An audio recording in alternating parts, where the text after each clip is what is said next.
जय सत्यम सिद्धानंद गुरु जी। जय सत्यम सिद्धानंद आशीर्वाद। गुरु जी, यूट्यूब से जुड़े भक्तों के संत कबीर जी को लेकर बहुत सारे प्रश्न आते हैं, तो उनमें से जो मुख्य प्रश्न है वो मैं आपके आगे पढ़ के सुनाता हूँ कि क्या कबीरदास जी पूर्ण सिद्ध थे और कबीरदास जी के गुरु कौन थे? क्या इनके आज के समय में कोई अवतार है? क्या इनके पुत्र कमाल और पुत्री कमाली भी सिद्ध थे या नहीं? क्या संत कबीर जी की पत्नी लोई भी सिद्ध थी और उनका सच्चा मंत्र और ध्यान विधि क्या है? गुरुजी, इस बारे में थोड़ा सा बताएं। हाँ, भक्तों आशीर्वाद के साथ। और सबसे बड़ी बात यह है, जैसे कबीर पंथ है एक प्रकार का, और कबीर पंथ पे भी दो विवाद हुए, और वो विवाद का कारण हुआ जातिवाद। क्योंकि जहाँ जातिगत के तौर पर इन्हें दबाने की कोशिश की गई, तो वहाँ जो एक ब्राह्मणिज्म अधिकार था उसको प्रतिरोध करने के लिए जो इनका मत से अनुयायी हुए, उन्होंने कहा कि नहीं, इनके गुरु जो है कोई नहीं है, जबकि मान्यता है रामानंद की। तो रामानंद जो थे वो चूँकि ब्राह्मण हैं, तो उनके विषय में ये था कि भाई उन्होंने इन्हें दीक्षा दी 10-12 साल की उम्र में, तो वो इन्हें मान्यता नहीं करके, जबकि इन्होंने लिखा है उसके बारे में, इनके जो दोहों में है कि भाई जो है मेरे गुरु रामानंद थे, रामानंद चेताए, कि मुझे रामानंद ने चेताया। और कमाल कमाली के विषय में तो ये तो मैं बताता चलूँगा। तो फिर दीक्षा कहाँ मिली इन्हें? तो कुछों का मान्यता है कि भी काशी में रहते थे तो सत्संग करते रहते थे, ये लोगों से जाके मिलते थे, इन्हें बचपन से ही आध्यात्मिक अनुभूति थी, और इनके बारे में वो करा गया कि भाई कमल के पत्ते पर वो ये जो है मिले उन्हें, तो जुलाहे को। तो सवाल ये आता है कि जो आदमी, अब ये तो दिखा दिया गया, अभी पूर्णमासी को इनका जन्म है, और अभी जो आने वाली इसमें पूर्णमासी को इनका जन्मदिन आएगा, तो सवाल ये आता है कि रामानंद ने दी या किसी ने भी दी दीक्षा? तो इन्होंने जब उसको लिखा है कि भाई रामानंद ने मुझे चेताया, अर्थ है मुझे दीक्षा जो दी वो रामानंद ने दी, और जो ज्ञान का पक्ष था, चेताने का अर्थ होता मेरे अंदर जो चेतना शक्ति का उदय करा, जो मेरी कुंडली शक्ति बोलती है चेतना शक्ति को, उसकी जो जागृति करी वो रामानंद ने की, स्वामी रामानंद ने। तो अब ये तो ये सिद्ध हुआ। दूसरी चीज़ ये आती है कि भाई अब सवाल ये आता है कि इनकी पत्नी थी लोई। अब लोई के बारे में विवाद है कि कुछ का कहना था ये शिष्या थी इनकी, लोई जो थी, और उनको इन्होंने ज्ञान दिया, और इस तरीके से वे आज्ञाकारी थी, वे भी जो इनके ज्ञान मत के अनुसार सिद्ध हो गई। लेकिन जो है भाई इनके फिर पत्नी कौन ही? तो पत्नी के विषय में कोई नहीं आया। तो पत्नी इनकी लोई थी, और उसी से इनके कमाल और कमाली दो पुत्र हुए, पुत्र और पुत्री दोनों हुए। कमाल पुत्र था और कमाली इनकी पुत्री थी। तो अब सवाल यह है कि ये भी क्या सिद्ध है? तो सिद्ध के विषय में तो इन्होंने कई जा रहे फॉर एग्जाम्पल हैं। पहला मैं एग्जाम्पल जो है लोई के विषय में देता हूँ कि उसमें एक कथा है कि एक बार लोई ने इन्हें किसी बात पर कमेंट सा कसा कि भाई मैं तो आपसे अपेक्षा पहले किसी और से प्रेम करती थी, और मैं कहीं ना कहीं मेरे मन में ये विचार है कि मैं उनके पास जाऊं। तो ये बोले तो इन्हें अब इनकी सिद्धता दिखाई गई है यहाँ, और स्त्री को एक प्रकार से नीचा दिखाया गया है। तो इन्होंने कहा गया कि भाई ठीक है, तो मैं तुम्हें ले चलता हूँ वहाँ। तो वो जो उस समय बारिश हो रही थी, तो बारिश तो थोड़े थम गई, तो वो उन्होंने साफ़ सुथरे कपड़े पहने और ये ले जाके और उसके मकान पर इन्होंने बाहर छोड़ दिया। वो अंदर गई तो उन्होंने पहचाना, तो उसने भाई तुम कैसे आ गई? और ऐसे उसमें कैसे आ गई कि मैं तुमसे प्रेम करती थी, तो मेरे पति ने मैंने उन्हें बताया, तो उन्होंने मुझे जो है फिर आपके घर में पहुँचा दिया। तो उन्होंने कहा ठीक है, लेकिन बाहर तो कीचू बहुत हो रही, गारा बहुत हो रही, तो इसमें तुम कैसे लेके आई? तो बोले मेरे पति जो थे वो मुझे कंधे पर लाद के लाए, पीठ पर लाद के लाए, और मुझे यहाँ छोड़ा। तो बड़े शर्मिंदगी हो गए, उसने थोड़ा सा उनके कमेंट कसते हुए कहा, अरे गए धन्य है तेरा ऐसा पति। अगर कोई और स्त्री कह देती तो अपराध में माना जाता और वो तुरंत त्याग देता। वहाँ उल्टा उसने अपनी सहमति देते हुए और मेरे सह-प्रेम, और तुझे मेरे दरवाजे तक पहुँचाया इतने साल में, और मुझे मतलब मेरे लिए एक तरीके से कहा कि जा तू मिल ले। और मैं भाई इतना धन्य कहाँ हूँ, मैं इतनी महानता कहाँ है, मेरे अंदर तो ये चीज़ ख़त्म भी हो चुकी। हाँ, मन की विषय होते हैं, तो मन के विषय में तो ये बदलते रहते हैं घर गृहस्थ के अनुसार। तो बोले, और वो जो है बड़ी शर्मिंदगी फील हुई और वापस आ गए। तो यहाँ किसकी महिमा दिखाई गई है? यहाँ कबीर को पूर्ण सिद्ध किया गया है, और स्त्री महिमा दिखा दी गई निम्न, जो कि गलत है। अब यहाँ पे सवाल ये आता है कि उसके पास रहते हुए, ऐसे सिद्ध के पास रहते हुए भी आखिर लोई जो थी वो सिद्ध क्यों नहीं हुई? अब एक पॉइंट आता है कि भाई इनके कमाल और कमाली जो पुत्री थी वो सिद्ध नहीं। अब कमाल के विषय में है कि भाई उनमें थोड़ी बहुत सिद्धि जागृत हुई। उन्होंने एक बार जो इनका राम नाम मंत्र था, वैसे तो गुप्त है इनका मंत्र, तो बाहर के तौर पर ये राम बोलते हैं उसे, निराकारी राम। और तो वो विषय में आगे बताऊंगा। तो उन्होंने उस राम के नाम को जब इन्हें दीक्षा जो पिता से मिली और उसके अंदर सिद्धि बल पैदा हुआ, तो उन्होंने किसी को जीवित कर दिया। जीवित कर दिया तो उन्हें बड़ा प्राउड महसूस हुआ कि मेरे में सिद्धि आ गई है, मैं दूसरे को जीवित कर देता हूँ। तो इस जीवित के चीज़ पे लेके तो बाद में उन्हें कोई कहता तुलसीदास के पास भेजा, कोई कहता सूरदास के पास भेजा या किसी उसके पास भेजा। तो वहाँ जाके देखा उन्होंने कि उन्होंने तो राह कही और तो ही जो है लोग जीवित हो गए, इनसे कही गया। तो ये देख के वहाँ से हैरत में आ गए। तो उन्हें पता चला कि भाई चूँकि पिता की मतलब अवज्ञा कर रहे थे, एक तरीके से ये नहीं मान्यता होती है कि घर का जोगी जोगी आन गाम का सिद्ध, जगह घर में कोई योगी होवे तो वो जोगी कहलाएगा और आन गाम का जो होगा दूसरा जो कुछ भी नहीं होगा वो सिद्ध कहलाता। तो इसलिए उनके पिता कबीरदास ने कमाल को जो है बाहर भेजा कि भाई ये बाहर से जैसे पाके आएगा ज्ञान। तो वो लेके तो यहाँ पे प्रश्न उठता है कि उसके अंदर अहंकार आ गया और फिर उसका प्रभाव क्या हुआ। तो यहाँ पे दो चीज़, एक तो ये एग्जाम्पल हो गया कि उसके अहंकार का नष्ट करा, दूसरा ये विषय आ गया कि एक बार उसके मन में आया कि भाई मैं चोरी कर लूँ ये सब चीज़ लेके। तो कबीरदास बोले कि भाई ठीक है मैं तेरे साथ चलता हूँ और हम जो है भाई तू किसके साथ जाएगा, फिर वहाँ कहीं फंस गया तो या जो भी चीज़ है मैं तेरे साथ जाता हूँ। तो मैं जो है बोले एक वहाँ मूंगफल है उसमें से जो है निकालूंगा और मतलब मैं चला जाऊँगा और किसी वजह से मैं फंस गया तो आप मेरी गर्दन काट देना जिससे कोई पहचान ही ना पावे कि भाई ये कमाल का शरीर था या किसका। तो बोले भाई दूसरे को क्यों बुलाऊँ मैं, दूसरे जो है मतलब कसाई को क्यों बुलाऊं, मैं ही चलता हूं। तो वो वहाँ पहुँच गए तो वहाँ वो फंस गया। तो फंस गया तो उसने कही पिताजी जो है मेरी गर्दन काट दो।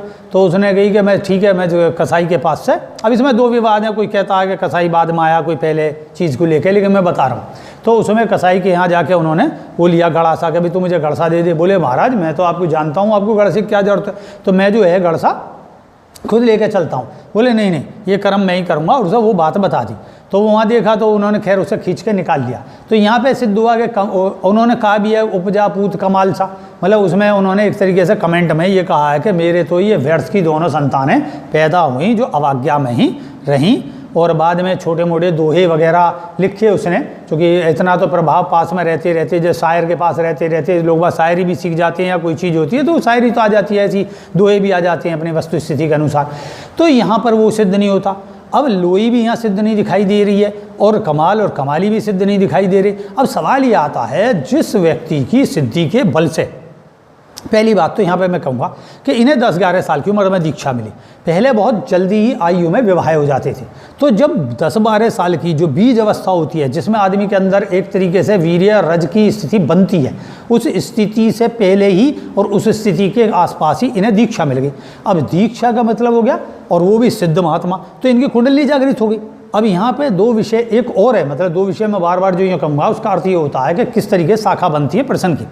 तो जो व्यक्ति समझिएगा अगर ये बाल सिद्ध थे तो बाल सिद्ध होने के कारण तो इनकी कुंडली जागृत है, पूर्णमासी को ये पैदा हुए, तो ये पूर्णमासी का जो इनका अंदर प्रकाश था आत्मिक प्रकाश, तो इनमें काम विकार आया ही कैसे, क्योंकि जिसकी कुंडली पर चढ़ गई, सहस्त्रार्थ तक चढ़ गई, जिसे परफेक्ट अवस्था प्राप्त है, जो प्रकृति में पहले से ही आ जन्मा है, स्वे जन्मा है, अपने आप ही आया, कमल के पत्ते पे मिला और उनके प्रकाश हुए, तो ये स्थिति के व्यक्ति के अंदर तो काम विकार आएगा ना। क्योंकि हमें क्या सिखाया जाता है, जितना भी हम जब ध्यान जाप करते हैं तो उसमें ये सिखाया जाता है कि भाई कुंडलिनी जागरण होने पर आपका काम की वृत्ति समाप्त हो जाएगी, आपकी जितनी भी संसारिक मनोवृत्ति समाप्त हो जाएगी, आपकी जो बहिर्वृत्ति है, जो मन की बाहर की दशा हैं, वो अंदर की ओर उतर जाएगी, और जब अंदर की ओर उतर जाएगी तो काम विकार किसी की प्रभाव, स्त्री का या स्त्री के लिए पुरुष का प्रभाव इतना प्रभावी नहीं होता, इफेक्ट आना बंद हो जाता।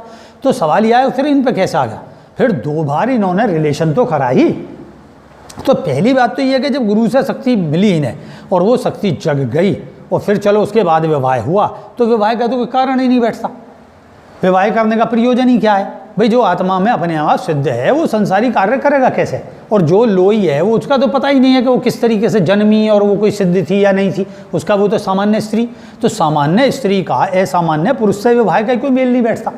फिर जब चलो वो मेल लिया तब इन्होंने उसे सिखाया, तो 2 बार जिसका रिलेशन हुआ, जब हम देखते हैं कि हमारे पास आता है, हम सिर पर हाथ धर देते हैं, या जो सिद्ध महापुरुष होते हैं उनकी दृष्टि से, उनके मंत्र के श्रवण से, उनके स्पर्श से, उनके सानिध्य से व्यक्ति की कुंडली जागृत हो जाती है। ये विषय काफ़ी संसार में प्रसिद्ध है। तब भी अगर कोई व्यक्ति अब एक अपने संसारिक संभोग में आ रहा है, रिलेशन में आ रहा पत्नी के प्रति, तो उसमें काम भाव आया, पहला तो काम भाव आना ही नहीं चाहिए, और फिर काम भाव आ भी गया तो उसमें पूरे रमण से करेगा वो, भाई स्त्री तो सामान्य है, तो उनकी संगत की रह रही है, तो धीरे धीरे चलो उसे थोड़ा बहुत संगत में लाए भी होंगे, तो फिर जब संगत में वो आई, रिलेशन में वो आई, तो सबसे पहले कहाँ का शक्तिपात ताकतवर होता? कुंडली कहाँ है? मूलाधार में। और दूसरा कहाँ है? सहस्त्रार्थ तक। तो मूलाधार और मुंह के दो की स्थिति और बीच के सारों चक्र जब व्यक्ति शरीर से संपर्क में आएगा और रमणकूट करेगा पूरी ताकत से, तो वो शरीर की उसकी जो कुंडली शक्ति है वो भी उसी भांति प्रभावित होगा बेशक काम का। अब यहाँ सवाल आता है तो के काम के प्रयोजन से शक्तिपात किया गया या मतलब ज्ञान के प्रयोजन से शक्तिपात किया गया? तो काम के प्रति करो और या जो है ध्यान के प्रति संयोग से करो। योगी का जो शक्तिपात है वो शक्तिपात है। चलो काम के तौर पे करा, तो काम के तौर पे बीजारोपण होने के बाद जब बीज चला गया शरीर में, उसके बाद भाई कबीरदास हैं, ध्यानी हैं, उन्हें पता है मेरी संतान इनके माध्यम से होगी, तो वो संतान तो 9 महीने में 9 की 9 चक्कर जागृत होते उसके हैं। वो दैनिक भाई चलो अब मैं रिलेशन नहीं कर रहा, अब मैं तू और मेरे सामने बैठ के ध्यान करे करियो, तो मेरे सानिध्य में रहेगी। और पता है कि भाई मेरी जो संतान अगर निकम्मी निकल गई तो लोग क्या कहेंगे? लोग कहेंगे इसकी सिद्धि खुद ही ना है, इस पर इसके तो खुद ही औलाद सिद्ध ना है, तो इसकी ये क्या सिद्ध करेगा? मतलब किसी भी महात्मा के पास अगर सिद्ध शिष्य नहीं है या उसके उतने उन्नत शिष्य नहीं है तो लोग कहेंगे कि ये क्या करे, ये तो बेकार है। तो वहाँ पे जब उनने एक बार संभोग कर लिया, फिर जो है कमाली के टाइम पर संभोग करा, अब दोनों में से आगे पीछे कौन हुआ ये तो विषय अलग है, पर 2 बार संभोग करा या 10,000 बेर करा या 10 बेर करा, सवाल एक ही है। क्योंकि संतान उत्पत्ति का कारण क्या है? अपने जैसा दूसरा पैदा करना या अपने जैसा ही मूर्खें और पैदा कर देने या एंजॉय का साधन? और अगर नहीं करना है और मैं ही संपूर्ण हूँ तो जो मेरे से जुड़ी हुई पत्नी है, लोई है या जो भी है, तो वो भी सिद्ध बना दूँ, तो मुझे जरूरत ही ना, मुझे किसी संतान की जरूरत ही ना। मैं सिद्ध, मेरी पत्नी सिद्ध, आधा मान लो मैं सिद्ध हूँ, आधी मेरी पत्नी सिद्ध है, दोनों मिलकर संपूर्ण सिद्ध हो गए, तो वहाँ तो जरूरत ही ना किसी तीसरे की। अब गृहस्थ का प्रयोजन क्या है? एंजॉय, नहीं रिलेशन करना, क्या है? संतति सुख पैदा करना, और वो संतति अगर उच्चारोढ़ ना है, जैसे कि हम पहले गुरु है और उसके आगे शिष्य जो चले और शिष्य में शक्तिपात करे तो उसमें उच्चता आई ना, तो इससे पता चलता है गुरु में शक्ति ना, और गुरु में शक्ति नहीं है। एक तो बात ये होगी या शिष्य उतना प्रबल जो है वो नहीं कर रहा मेहनत, तो यहाँ इसका मतलब अब ये नहीं कहा जा सकता लोई प्रबल मेहनत नहीं कर रही, क्योंकि जिसके साथ रह रही है, सिद्ध के साथ रह रही है, तो वहाँ तो कोई सवाल ही ना है कि जिसकी संगत के आसपास रहने से लोग साधना कर रहे हैं और उच्चारूढ़ अवस्था प्राप्त कर रहे हैं, उसकी तो पत्नी अवश्य करेगी उसके पास रह के। नहीं तो उस ज़माने में आज की तरह थोड़ा ना विवाद कर देती, बाहर निकाल देते वो तो, भैया अपना अलग कहीं दरबार जाकर जोड़ देते, भाई मैं तेरे साथ नहीं रहूँगा क्योंकि तू साधना नहीं करती है। तो ये सिद्ध होता है कि फिर उनके अंदर कौन सी जागृति थी, कौन सी सिद्धि थी, कौन सा उनके अंदर पूर्ण आत्म साक्षात्कार की स्थिति थी। अर्थात उतने वे सिद्ध नहीं थे जितने की उन्हें माना जाता है। तो उनमें कौन सी शक्ति थी? गुरु की। गुरु ने उनके अंदर शक्तिपात करा। इस पे विषय पे मैं श्यामाचरण लाड़ी का भी एग्जाम्पल दूंगा कि उसके आगे सिद्ध, वो विषय किसी और में कहूँगा मैं, लेकिन मैं यहाँ दूसरा विषय कबीरदास का उठा रहा हूँ। तो अब कबीरदास के अंदर जो गुरु की शक्ति थी, गुरु की एनर्जी गई, गुरु की एनर्जी ने उसको शक्तिपात करके उठा दिया जितने भी लेवल पे। अब उतनी जितनी उसकी मेहनत थी, पूर्व जन्म का प्रताप, तो वो पुण्य बल मिलके और गुरु की शक्ति मिलके वो जो है उसके अंदर जागृति। तो जागृति फिर कहाँ तक की? क्योंकि अगर उसका जागृति थी मूलाधार तक, सीधी सी बात है, मूलाधार तक जागृति। मूला में अर्थ, धर्म, काम, मोक्ष, ब्रह्मचर्य, ग्रस्तवान पर संन्यास, चारों बीज जो जैसे वहाँ बताया गया, अभी कमल है और बीज है, और बीज के बाद 4 पत्तियाँ हैं। तो 4 पत्तियाँ किस बात की हैं? अर्थ, धर्म, काम, मोक्ष, और स्वयं तो वो है ही। बीज जो है वो स्वयं है, स्वयं की जो कौन सी उपलब्धियाँ आत्मा की? अर्थ, धर्म, काम और मोक्ष। तो वो उसे अवस्था प्राप्ति की ओर था, सिद्ध नहीं तो उसके क्यों एग्जाम्पल मिलते हैं कि बहुरी राम की, मैं बहुरी तेरे राम की, मतलब मैं राम की बहू हूँ, या मतलब बहू की जो है मतलब राम की प्रशंसक हूँ। तो जो आत्म साक्षात्कारी मनुष्य होता है वो किसी भी अन्य की बात नहीं करेगा। ज्ञान के तौर पे बात करनी एक अलग विषय होगी, जैसे मैं बात कर रहा हूँ, मैं बता रहा हूँ कि असल में क्वेश्चन है तो उसका उत्तर मैं दे रहा हूँ, लेकिन जो परफेक्ट है वो किसी भी फॉर एग्जाम्पल की बात नहीं करेगा। कमेंट करना एक अलग चीज़ है। तो फिर क्या हुआ कि उसके अंदर वो दोहा कैसे आ गए और अनपढ़ कैसे? तो अनपढ़ की तो ये होती है कि उनकी भाषा में तुम देखोगे खिचड़ी भाषा है उनकी। खिचड़ी भाषा में जो सामाजिक भाषा प्रचलित थी, भाई हम बोलना तो जाने, हाँ ऐसे क्या बोलना ही ना जानता कोई आदमी? जो सामाजिक है, हम तो बहुत से ऐसे गरीब और उनको देखते हैं जिन्हें खूब कंठस्थ रहती हैं चीज़ें, आम आदमी होती हैं, आम औरतें होती हैं, उन्हें खूब दोहे भी याद रहते हैं, जो लोकल भाषा, लोक भाषा के उपदेश होते हैं, कमेंट होते हैं, उन्हें खूब याद रहती हैं और खूब एक्सप्लेन करती हैं। तो ऐसे ही उन्हें भी स्मरण था और वो उसको तर्ज पर लेके गाते थे। तो ये कंठ तक सिद्ध वाली कहानी नहीं हुई कि कंठ सिद्ध उन्हें मूलाधार और बहुत हद तक स्वाधिष्ठान और उनका प्रवेश हृदय चक्र पे आ। हृदय चक्र पर होने के कारण क्या था, उनकी जो हृदय में गुआ नाड़ी है वहाँ पे उन्हें दर्शन होते थे। तो यहाँ पे दर्शन किसके? निराकार के निराकार के। तो वहाँ का उनका बीज मंत्र कौन सा हो गया? जो राम है वो राम नहीं है, उनका ओमकार है। तो ओम का जो ध्वनि है अनहद नाद, जिसे हम वैसे आम बहुत से कह देते भाई सो हम आउन है, कोई कहता सो हम आ, कोई हंस बोलता है, तो ये विषय तो नहीं है। चूँकि जिसके अंदर एक बार जागृति होगी उसे अनहद नाद की उपलब्धि हो जाती है। अनहद नाद ओंकार की एक ध्वनि, ना तो उसमें ए रहता है ना उसमें मैं रहता है, ऊ रहता है, बीच का कंडीशन रहती है, बीच की एक क्रिया। जैसे तम, रज और सत। तम जो है वो पुरुष है, रज जो है वो क्रिया है और सत जो है वो स्त्री है। तो स्त्री पुरुष दोनों का मिक्सअप कौन है? क्रिया। और क्रिया की ही जागृति अपने अंदर चलती रहती है। तो क्योंकि आदमी जब समाधि विहीन होकर बैठा रहता है, समाधि से अलग हटकर बैठा रहता, तो सांस चलता रहता। जब वो उसमें जाएगा तो स्तब्ध हो जाएगा, तो वहाँ पे क्रिया रहेगी ऊ की। तो ओंकार में किस प्रकार का उनका नाम था? ओ। तो ओ की जगह ओ और मैं की जगह ओ, ऊ की धारणा ही। ए और मैं, ओ ए ऊ मैं, ओ ई मैं, ओ और मैं, ये तीन तरीके से इसका उच्चारण है। तो उसमें ऊ की स्थिति उनकी गूंज है, इसे हम शब्द में नहीं कह सकते, गूंज है।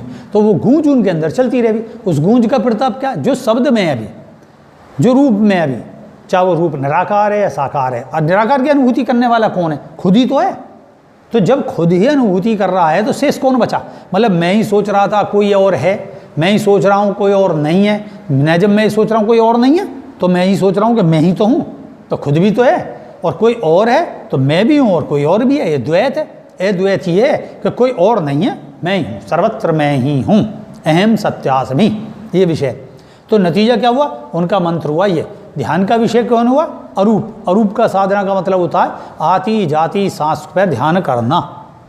ये प्राचीन है। दो ही प्रकार के ध्यान के विषय हैं। एक तो ये है कि किसी विभिन्न चक्र पर ध्यान लगाएं, और एक विषय पे ये है कि भाई आती जाती सांस पर ध्यान लगाएं। एक ये है कि किसी को भी ना पकड़ें, केवल अपनी उपस्थिति का ध्यान करें।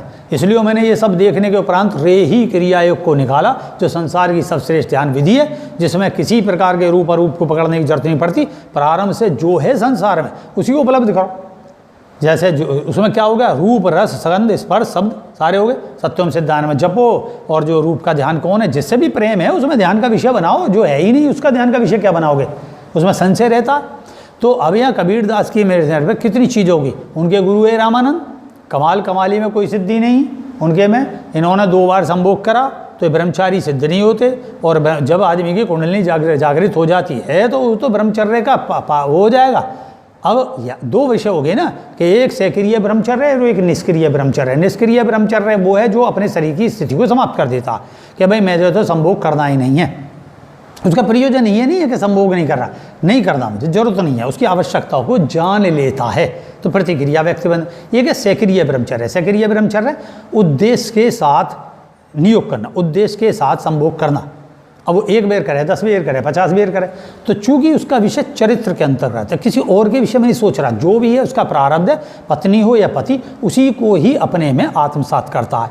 मेरा आधा भाग मेरी पत्नी है या मेरा आधा भाग मेरे पति है, मैं और दोनों मिलकर एक हूँ। एकत्व को प्राप्त करें। इस एकत्व प्रेम क्या है अवस्था? प्रेम ही पहले प्रारंभ है। प्रेम से ही हमारी सृष्टि हुई है और प्रेम से ही हमारे संबंध हैं, और लास्ट में कौन बचता है? प्रेम। दो स्थिति अह की तभी तक है जब तक हमें प्रेम का उदय ना हो। मैं हूँ, तू है। जब हम लीन हो जाते हैं प्रेम में तो फिर न मैं हूँ न तू है, तो कौन से हिस्सा बचता? प्रेम। तो इसलिए कहा गया love is God, God is love. प्रेम ही भगवान है। तो कौन है भगवान? अरे तो तुम खुद ही तो हो।